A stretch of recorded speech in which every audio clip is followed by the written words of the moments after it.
Friend, bonjour à tous et bienvenue aux informations. Cérémonie de sortie de la deuxième promotion de l'Institut national de la jeunesse et des sports.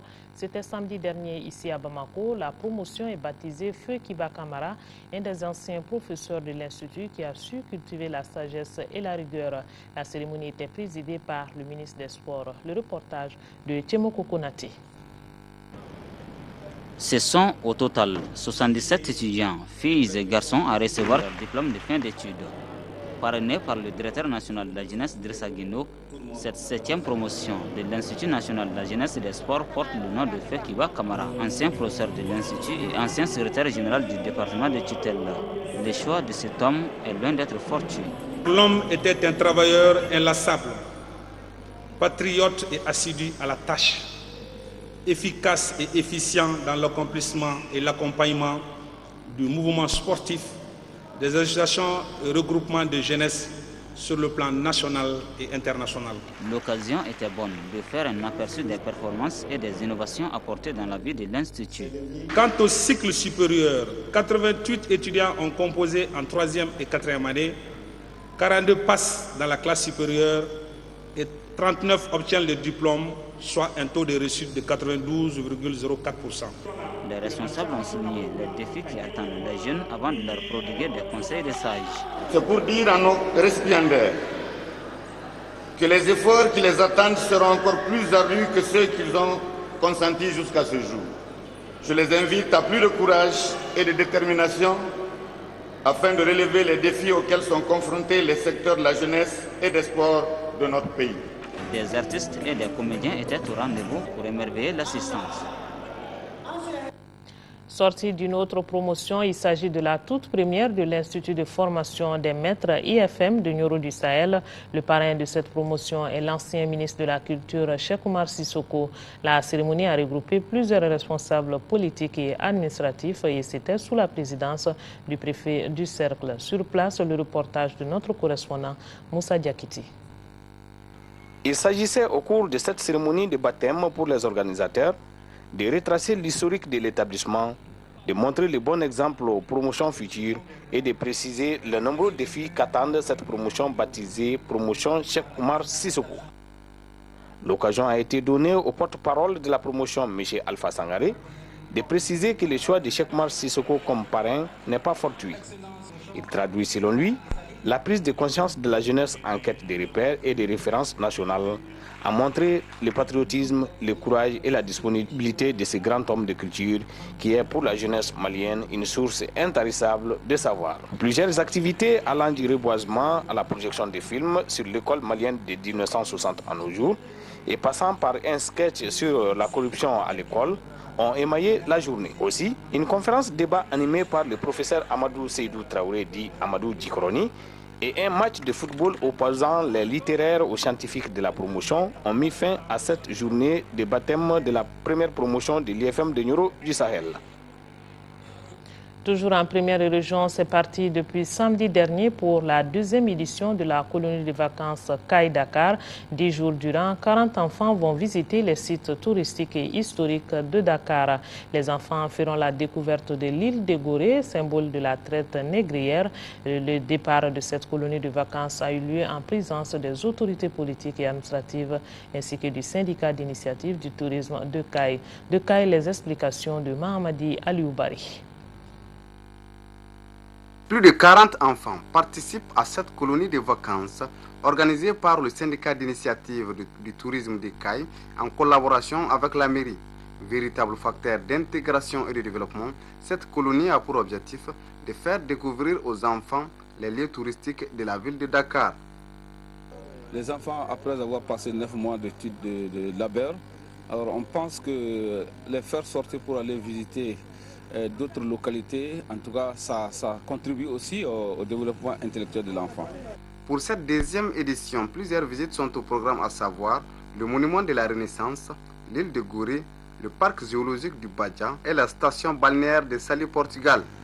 C'est la deuxième édition, donc, et nous voyons que de plus en plus, ça crée un engouement chez les parents. Donc, nous avons bon espoir que cette colonie n'est pas en train de prendre son élan et ça réussit éventuellement. Avant le départ de la colonie, Les encadreurs et les parents accompagnateurs ont fait des bénédictions pour qu'il y ait plus de quiétude et de paix au cours de ce voyage.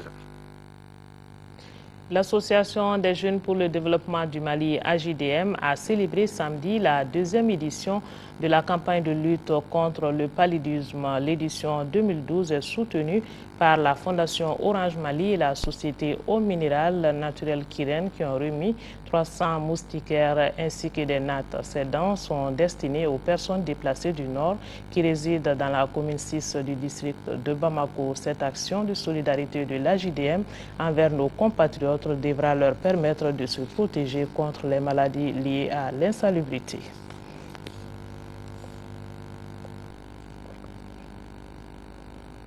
Voilà le don de l'AJDM aux déplacés du nord du Mali. C'est le mois de Carême. Le quotidien des Maliens a changé en faveur des exigences de ce mois. En dehors du fait de se priver de manger et de boire jusqu'au coucher du soleil, des millions de fidèles musulmans ont spontanément changé de régime alimentaire, de style vestimentaire et même de comportement. Toutes choses qui impliquent naturellement des dépenses avec de nouveaux achats. Alors, quels sont les produits prisés en cette période de Ramadan? Des éléments de réponse dans cette enquête réalisée par Abouakar Maïga. En ces 3e jours du mois de Carême, les Maliens paraissent progressivement s'adapter au rythme du jeûne. Non seulement on rencontre rarement des personnes en train de manger, fumer ou boire, mais surtout indécemment habillées. Si les hommes peuvent se permettre encore de porter des pantalons et chemises, certaines femmes préfèrent au contraire changer de style vestimentaire ou simplement renouveler leur garde-robe. Elles trouvent plus de choix ici au grand marché de Bamako dans les boutiques de prêt-à-porter religieux. Vu la demande croissante en ce mois de Ramadan, celles-ci se font de plus en plus nombreuses. On y trouve des foulards, des écharpes, des voiles et des boubous de prière. Plus loin, aux alentours des mosquées, s'installent des vendeurs de livres saints, de tapis, de chapelets et d'autres accessoires religieux. Il y a des tapis qu'on vend à 2500, il y a pour 3000, alhamdulillah. On prend en gros dans l'artisanat, dans le marché d'artisanat, on vient vendre ici. Même si ces marchands se font les poches pendant les horaires de prière quand l'affluence est à son comble, les vendeurs de produits alimentaires n'ont pourtant rien à leur envier. Leurs bénéfices ont augmenté d'un cran depuis que la demande s'est intensifiée sur le lait, la date, l'huile, les fruits et légumes, mais surtout sur le sucre, le riz, les quinquiliba, ainsi que sur les boissons aromatisées en poudre en pleine promotion actuellement. Ça, le prix c'est 1000 francs. Ça, c'est le mangue. Ça, c'est le jus d'ananas. Le prix de 1250. Ça, on vend ça. Bon. Le gros là aussi, c'est 3500. Ok. Bon, au mois de Carême, vraiment, on vend ça beaucoup. Bon, si ce n'est pas le mois de Carême, vraiment, ça ne marche pas. Les ustensiles de conservation sont aussi en promo.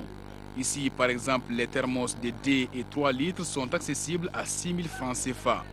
Certains aliments que l'on consomme en temps normal au petit déjeuner sont devenus plus nécessaires à la rupture du jeûne. Des rangs se faufilent dans les quartiers de la capitale devant les vendeuses de galettes. Cependant, cette opportunité d'affaires est loin de satisfaire d'autres commerçants spécialisés dans la vente de produits non sollicités pendant les ramadans. Il s'agit des cigarettes et des articles cosmétiques, entre autres. Et oui, la problématique du panier de la ménagère se pose également en ce mois de Ramadan. Et pourtant, les produits de première nécessité inondent les marchés, mais le prix des aliments et autres produits comme la viande est jugé cher. La ménagère a donc du mal à remplir son panier pour satisfaire sa famille en ce moment. Notre équipe de reportage, dirigée par Mohamed Diarra, a fait le tour de quelques marchés. Suivons ce qu'il en est. Les Maliens débutent le Ramadan dans un contexte difficile, caractérisé par la cherté de la vie. Un coup d'œil sur le panier de la ménagère suffit pour se rendre à l'évidence. Nous sommes au Dibida, le marché de la viande est bien fourni. Le prix du kilogramme connaît une hausse par rapport aux années précédentes. Le kilogramme a augmenté de 100 francs seulement. Bon, le mouton c'est 2000 francs. L'envolée des prix n'a pas été senti ici d'abord. Cet avis est balayé d'un revers de la main par cet autre boucher. Il explique les raisons de cette hausse.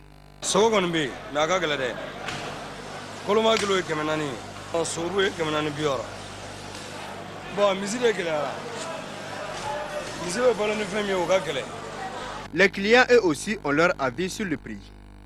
Les prix sont abordables et tout le monde se conduit bien.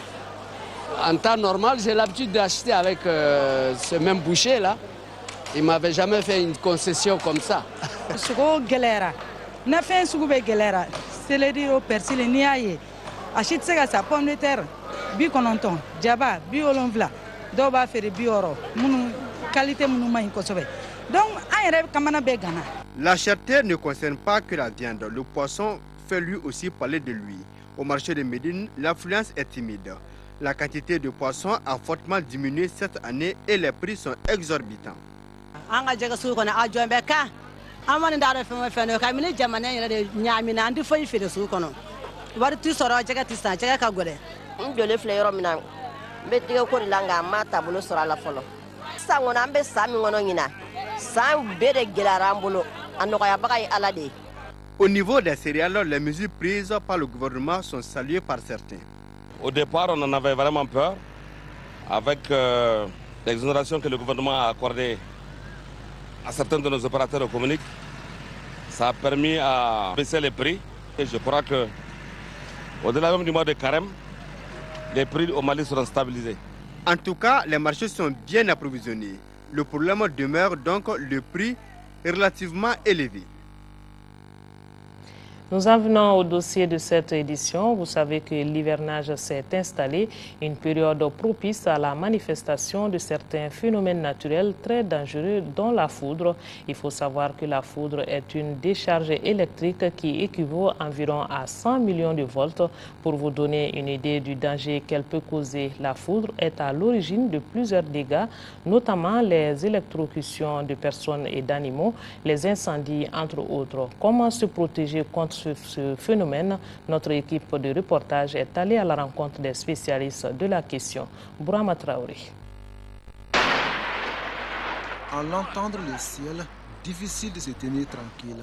La foudre est une très violente et très brève décharge électrique qui traverse l'atmosphère. Chaque fois qu'il y a la foudre, vous voyez d'abord les éclairs, ensuite l'orage éclate. L'éclair précède toujours les éclatements. La foudre est considérée comme une électricité atmosphérique. L'origine de la foudre est en général un nuage orageux dont la taille peut dépasser 1000 km3 et la masse de centaines de milliers de tonnes. Au moment de la décharge, le champ électrique est de l'ordre de plusieurs millions de volts. C'est ce champ électrique, cette différence de potentiel, autrement dit cette tension qui peut atteindre souvent jusqu'à 100 millions de volts. Imaginez-vous. Dans les prises à l'intérieur de la maison, vous avez 200 volts. Mais ce qui se crée là-bas au niveau des nuages, c'est 100 millions de volts. C'est 100 millions de volts qui créent des décharges électriques. Par sa force de frappe, le phénomène peut causer d'importants dégâts. Les conséquences directes sont les incendies et les électrocutions de personnes et d'animaux. Avec une température de 30 000 degrés Celsius, la foudre est reconnue universellement comme un phénomène très dangereux. 4 éléments permettent d'y croire. Un éclair, par exemple, qui touche une ligne de courant, en tombant sur une maison, il peut griller l'ensemble des appareils électroménagers. Mais l'onde de pression, c'est équivaut à peu près à 50 atmosphères. On peut le traduire en puissance. La quatrième, c'est l'effet électromagnétique à distance, qui peut avoir des conséquences particulières dévastatrices sur nos électroniques. Sous les installations des sociétés de télécommunications et de production d'électricité, la foudre est à l'origine de pas mal de désagréments. Ces témoignages sont assez illustratifs. Dès qu'il y a un éclair ou bien un coup de foudre violent, le courant se coupe. Le courant se coupe parce que ça a provoqué quelque part un amorçage sur le réseau. Souvent, les boîtes d'extrémité de nos câbles sont détruites, sont grillées, et aussi les transferts au niveau de nos postes. Même les appareils électroniques qui sont à l'intérieur de nos postes souvent sont grillés. Nous avons à peu près 15 à 20% de coupures environnementales qui sont dues à ce phénomène de décharge atmosphérique. Nous avons déploré quelques cas de foudre, surtout dans la région de Sikassou. Et nous avons assez rapidement maîtrisé les conséquences de la foudre. C'est dire que la protection contre la foudre devient nécessaire. En la matière, 2 dispositifs permettent de remédier aux effets néfastes du phénomène dans les habitations et autres constructions. D'abord, il y a le paratonnerre que tout le monde connaît. Le paratonnerre permet de se protéger contre les coups directs de la foudre. Il n'attire pas la foudre. Le parafoudre, lui, il protège contre les surtensions provoquées, n'est-ce pas, par la foudre. Il y a des normes qui exigent que là où se trouve un paratonnerre, notamment si c'est en basse tension, qu'il y ait aussi là-bas un parafoudre. Outre les paratonnerres et les parafoudres, d'autres mesures préventives existent, parmi lesquelles ne jamais s'abriter sous un arbre pendant la pluie. Si vous mettez devant les arbres là, avec ces puissances qui arrivent là, généralement vous êtes foudroyé. Ce n'est pas conseillé de se mettre sous les arbres. Si vous êtes à découvert, prenez la position accroupie, baissez la tête. Ne portez aucun objet, en particulier métallique, qui émerge sur la tête, comme des parapluies dont la pointe est conductrice d'électricité. Si vous êtes en voiture, restez-y, écartez-vous des arbres. Les gens ne doivent pas se laver sous la douche pendant la pluie, parce que quand les mises à la terre sont bien faites, la tuyauterie qui conduit la douche, normalement elle est liée à la terre. Donc de ce fait, l'eau étant conducteur de courant aussi, ils peuvent être frappés par la foudre. Mais question, peut-on regarder la télévision, écouter la radio ou encore téléphoner alors qu'il pleut? La réponse est affirmative. Les radios, la télévision, et même le téléphone, ce sont des trucs très faibles, mais de très haute fréquence. L'information est assise sur des faisceaux de fréquence élevée pour qu'ils puissent passer loin. De là à penser maintenant que ce genre de faisceaux de très haute fréquence, n'est-ce pas, qui vont dans des mégahertz ou dans des centaines de mégahertz ou même des gigahertz, peut provoquer maintenant des ionisations dans la couche d'air jusqu'à atteindre celui qui tient cet appareil. Ça, moi, je n'ai pas la démonstration scientifique. À mon avis, ça, ce n'est pas réel. Moi, personnellement, je n'ai lu aucun résultat de recherche là-dessus qui confirmerait exactement cette allégation-là. À ce jour, il n'y a pas de statistiques disponibles sur les victimes de la foudre. Au niveau du centre hospitalier universitaire Gabriel Touré, l'on reçoit très peu de patients victimes de la foudre. Nous recevons ce type de patients, mais nous ne les recevons pas de façon fréquente. Tout au plus, on a 1 voire 2 cas par an. Mais dans tous les cas, vu que c'est une situation qui peut rapidement aller au-delà d'un individu, ça peut atteindre tout un groupe d'individus parce qu'on sait que plus la population se trouve ensemble, donc plus proche, avec des distances de moins de 3 mètres, plus ils ont la malchance d'être frappés ensemble. Quand une personne est frappée par la foudre, elle peut présenter différents tableaux. Le premier et le plus dangereux est l'arrêt cardio-respiratoire. Le cœur est électrique. Donc ce courant électrique qui va venir, il va s'insérer dans le fonctionnement électrique du cœur et il va l'arrêter. Et on sait qu'un cœur qui est arrêté, si rien n'est fait dans les 3 minutes qui suivent, c'est tout le reste des autres organes qui vont s'arrêter. Donc il peut mourir de ce fait-là. Deuxième chose mécanique par laquelle ils vont mourir, c'est s'il y a un arrêt respiratoire. Si la respiration ne se fait pas, là aussi rapidement, pas d'oxygène pour les autres organes et les autres organes vont s'arrêter. Là aussi vont s'arrêter. Mais on a tout un lot d'individus qui ne présentent pas ces 2 types de pathologies. Ils n'ont pas un arrêt cardiaque, ils n'ont pas un arrêt respiratoire. Ils vont présenter, comme je disais tantôt, soit une brûlure qui est là, soit une paralysie. Ceux-là, ils peuvent tout à fait vivre. Ils peuvent avoir un handicap. La foudre est loin d'être une fatalité, à condition qu'on ait une bonne connaissance de son mécanisme et des mesures de protection qui conviennent, surtout que les scientifiques prédisent une augmentation du phénomène dans les prochaines années du fait des changements climatiques. Voilà, il faut donc faire beaucoup attention aux objets métalliques en cette période hivernale et tout ce qui peut attirer la foudre. Merci de votre attention. Vous aurez d'autres informations à 18h et 20h avec Aoué Touré. On n'oublie pas nos compatriotes des régions du nord du Mali vivant sous occupation. Nous sommes de cœur et d'action avec eux. Merci et bonne suite de programme sur l'ORTM.